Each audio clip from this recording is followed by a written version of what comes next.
Hello friends, welcome to Digital Arts Academy for the Deaf.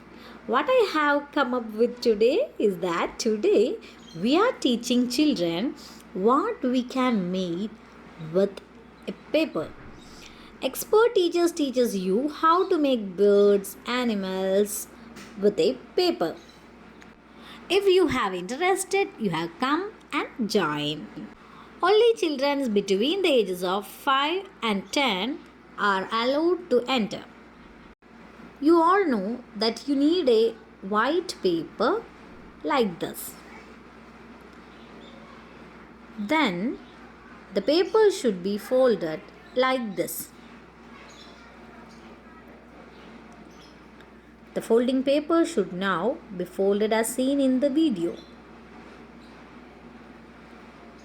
Like this.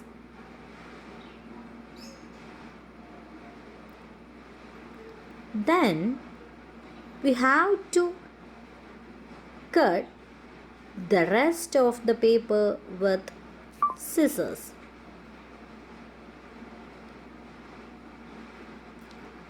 Then we get a square shaped paper like this. There are a lot of things to make in it. 5 more papers are needed to fold this. Okay.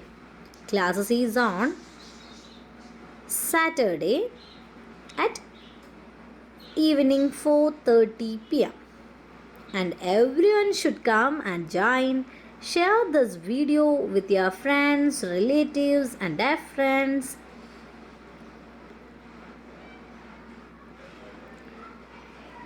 Digital Arts Academy for the Deaf invites you all to this class. Thank you.